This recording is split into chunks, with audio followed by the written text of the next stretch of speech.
You know, silence has a way of saying everything words never could. At first, it feels like relief, a break from the tension, from the constant emotional noise, but soon that silence begins to echo. It starts whispering questions she's not ready to answer, and this is where psychology offers a powerful truth. The human brain is deeply uncomfortable with unfinished emotional stories. When communication stops abruptly, the mind begins to fill in the blanks.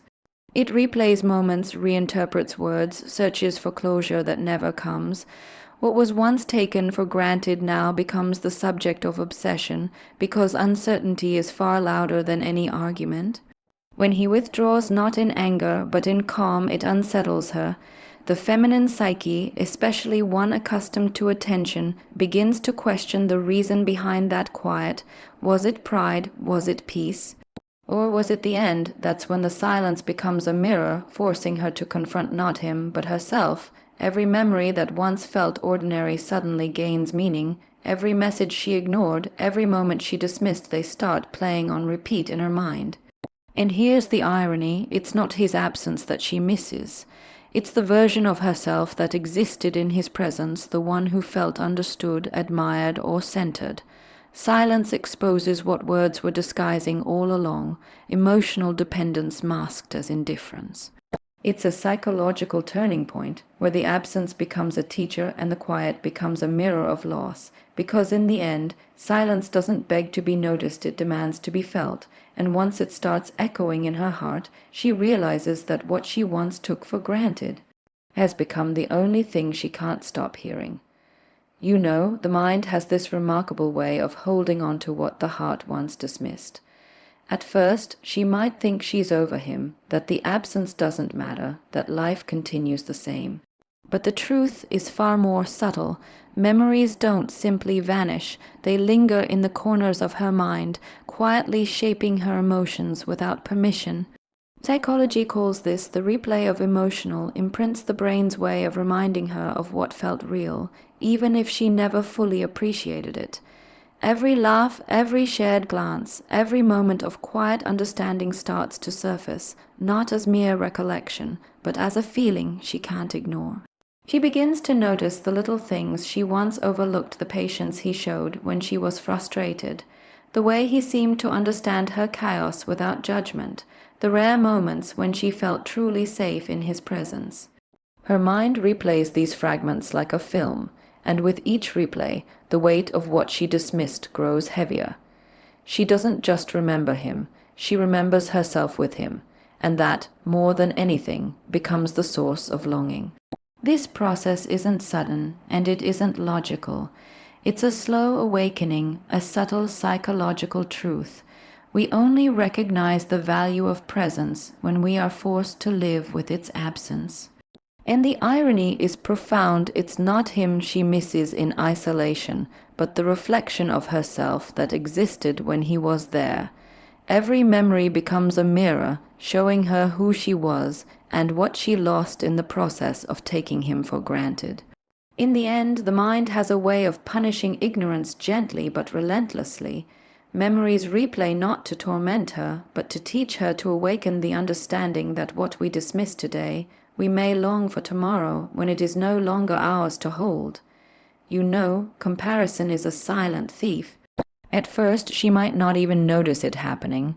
Life goes on, new people come in, new experiences unfold, and yet something feels off. It's subtle at first, a fleeting thought, a moment of dissatisfaction, but gradually it grows, persistent and insistent.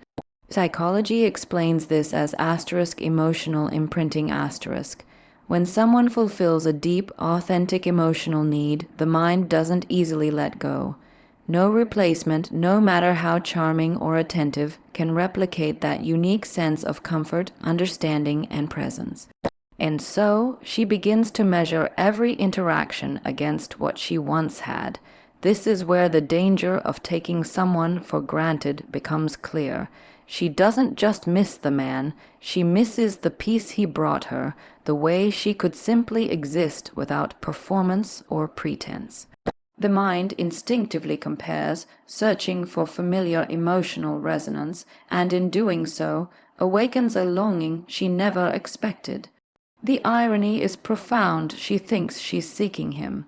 But what she's truly seeking is the feeling of being seen and understood in a way no one else has managed to replicate. Every laugh shared, every quiet moment of connection, every time he offered her attention without expectation, these become benchmarks, and she realizes that nothing else quite measures up. The comparison is not superficial. It cuts to the core of her emotional memory, exposing the void left by someone she once overlooked. And here's the powerful truth: longing is rarely about the person alone. It is about the sense of home they created in your heart, the invisible space they occupied in your life, and the irreplaceable energy they brought to it. Once she begins comparing, she can't escape the realization: what she took for granted wasn't just a man. It was the sanctuary of understanding and presence he provided, and no substitute will ever feel the same. Regret is a subtle, almost invisible teacher. At first, it doesn't announce itself. It creeps in quietly, in the spaces between thoughts, in moments of reflection when she's alone. She might not even recognize it as regret at first. Psychology calls this the hindsight effect, the mind's natural tendency to reinterpret past events with the clarity of what we now know, and that clarity is often brutal. She begins to see the ways she dismissed his presence, the moments she undervalued his attention, the times she tested his patience without realizing she was pushing away something rare and irreplaceable. It's in this reflective space that realization begins to take hold. She notices patterns, small and large, that she once ignored. Every time he compromised, every time he forgave, every time he stayed when it would have been easier to walk away, these become weighty in her mind. And with each recognition, regret deepens. Not the kind of regret that seeks immediate reconciliation, but the kind that awakens understanding. She starts to see that what she had was extraordinary, and that she failed to honor it while it existed. This psychological process is fascinating because it highlights a universal truth. Humans often fail to value presence until it's absent. We only recognize the extraordinary in hindsight, and the mind uses regret to impress that lesson upon us. And here's the most profound part: regret doesn't just illuminate the past, it transforms her perception of herself. She begins to understand what she lost, not only in him but in herself, by taking him for granted. By the time she fully realizes it, the opportunity may no longer be available. Regret, then, is not punishment, it is insight. It forces a recognition of the truth many avoid, that what we overlook today may be the source of longing tomorrow, and the weight of absence teaches lessons presence never could. There's a quiet kind of hunger that begins long before she admits she misses him. It doesn't arrive with drama or sudden heartbreak. It seeps in, almost imperceptibly, in the spaces between everyday interactions. She starts noticing it when the attention she once took for granted no longer exists. Psychology calls this emotional absence, the deep craving the mind develops when genuine connection is removed. It's not about wanting him back as a person. It's about longing for the energy, the emotional safety, the sense of being truly seen that only he provided. At first, she might distract herself, filling her time with work, socializing, or other relationships. But nothing substitutes for what was unique about him. No conversation feels as effortless, no laughter as free, no touch as grounding. Her mind begins to unconsciously compare every interaction to what she once had, and the contrast only intensifies the longing. This is where the psychology becomes undeniable. Absence creates a mirror, showing her what was missing in her life only once the source is gone. The most striking part is how subtle it all feels. She doesn't consciously decide to miss him. It happens in moments of stillness, a quiet evening, a reflective pause, or even in dreams. Her heart recalls what her mind can't articulate, and slowly, an invisible pull grows stronger. She starts to realize that she's not chasing him. She's chasing a feeling, the profound sense of understanding, acceptance, and presence that he once offered effortlessly. And in that realization, there's a stark truth.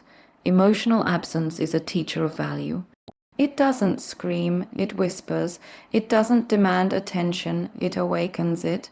And when she finally feels the depth of what she's lost, she understands that some forms of love and connection are irreplaceable, and the void they leave is the mind's way of teaching her just how precious they truly were.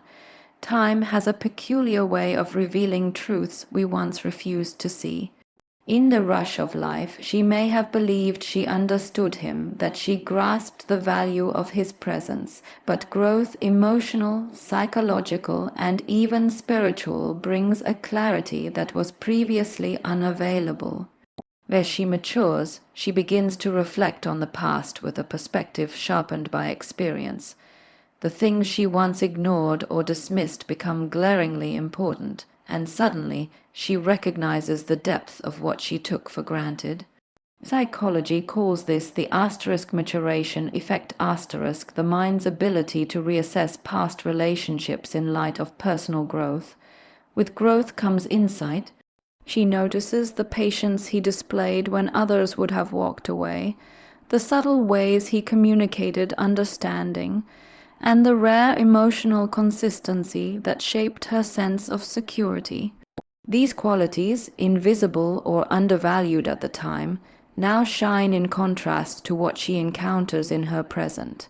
And it's not just about him, it's about herself. She realizes that in failing to value him, she also failed to honor her own capacity to recognize and accept genuine love. The irony is profound. Time doesn't just heal, it illuminates. It doesn't erase mistakes, it exposes them. And through that exposure, she begins to understand the profound psychological truth that presence is only fully appreciated once it becomes memory. By the time she reaches this level of awareness, the opportunity to reclaim what was lost may have passed. That's the lesson time imparts, that some forms of love, once overlooked, leave an imprint so enduring that no substitute can replace them. Growth teaches her that the real cost of taking someone for granted isn't just their absence, but the awareness of what she lost, a truth that resonates long after he is gone. And in that realization lies a universal insight. Appreciation in the present is the only way to avoid the ache of absence tomorrow.